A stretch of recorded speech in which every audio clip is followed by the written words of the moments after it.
pemeran utamanya yang cowok-cowok belum ketemu. Ada beberapa nama. Cuma saya merasa rugi itu karena jarang ada film drama yang dengan emosi yang sangat kompleks, dan saya memang pecinta drama secara real maupun secara fiksi. Saya orangnya drama banget. Jadi menurut saya kalau memang ada kesempatan untuk karakter drama yang sebagai fokus senternya adalah emosi perempuan, itu saya sangat mendukung. Walaupun misalnya waktu itu direkturnya juga masih simpang siur siapa, tapi saya dengan lantang bilang iya saya mau main. Terima kasih makanya buat Mas Wahid, buat teman-teman produser, dan juga Bang John Derantau yang juga mau main film ini karena ada saya juga. Maksudnya mau menyutradarai film ini, ayolah Ca gitu. Soalnya saya tuh ditelepon Mas Benny Setiawan, ada cerita. Bang John juga ditelepon Mas Benny Setiawan, ada cerita seperti ini. Itu tuh tadinya pemain sama direkturnya tuh saling tarik menarik. Jadi nggak nih Bang John nih? Aca jadi nggak nih Aca nih? Kalau nggak Aca gue nggak mau, katanya dia gitu. Jadi akhirnya saling tarik menarik ya. Alhamdulillah kita bisa ada di project ini. Kalau untuk adegan yang mesra segala macam itu, aku tuh selalu berpikir bahwa setiap skrip itu punya kekayaan tersendiri gitu, yang kesempatan kita buat para pemerannya untuk bisa memanfaatkan tiap momen dan bisa merasakan menikmati apapun yang kita akan ingin tampilkan dari segi emosi di layar, dan itu tidak bisa dibohongi menurut aku. Jadi ketika aku baca skrip ini, aku merasa seperti kembar sama Olive.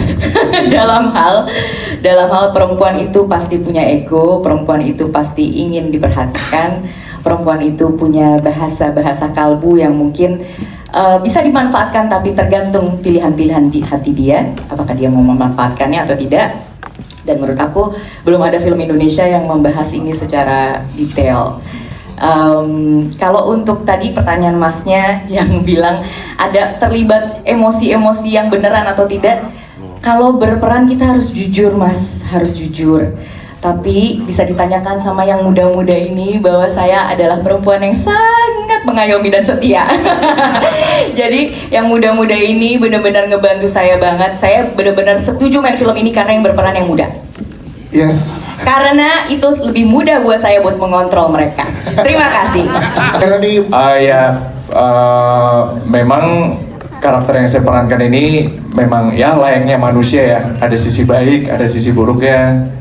Dan Danan di sini ya banyak ngobrol sama Bang John sih sebenarnya. Representasi Danan tuh seperti apa? Ternyata dia cuma punya dua hal di dunia ini yang dia sangat cintai. Olive tuh yang nomor dua. Yang pertama tuh ibunya gitu. Jadi pada saat ibunya kolaps, ya udah Danan harus mencari cara supaya gimana caranya yang bisa membantu, istilahnya yang bisa bikin ibunya sehat kembali, yaitu Olive. Ya udah dia turunkan egonya untuk mencari Olive, dan somehow dia ya sedikit.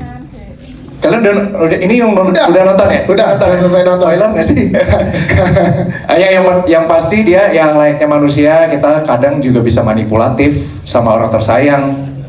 Kita bisa manipulatif kepada teman-teman dan segala macam. Ada sisi baik, ada sisi buruknya, dan benar-benar di sini sama teman-teman cast sama Aca terutama itu benar-benar kita mengembrace setiap sifat-sifat manusia yang ada gitu, dan itu sudah tertulis dalam skrip gitu. Jadi aku beruntung banget bisa mendapatkan skrip yang ditulis sama Mas Benny Setiawan. Terus saya juga beruntung kerja pertama kali sama Bang John Derantau, dan bucket list saya tercapai. Saya pengen main sama Aca. Kita interaksi dari 2018 ya Ca. Oh semoga kayak kita saling DM gitu. Semoga bisa kerjasama, saling apresiasi karya. Terus akhirnya tercapai di film suami yang lain. So thank you so much Ibu Hakim dan para produser. Yes. Kalau buat saya sih yang tersulit adalah untuk bisa memahami rasa, untuk bisa mendapatkan motif sebenarnya Jordi ini apa sih yang mau dimau, apa sih yang dikejar. Udah terang-terangan ceweknya udah bilang kalau udah nikah, tapi kenapa masih dikejar? Itu yang pemahaman itu yang paling sulit untuk bisa saya terima, karena yang paling berbeda dengan saya in real life gitu, yang paling berbeda dengan Omar.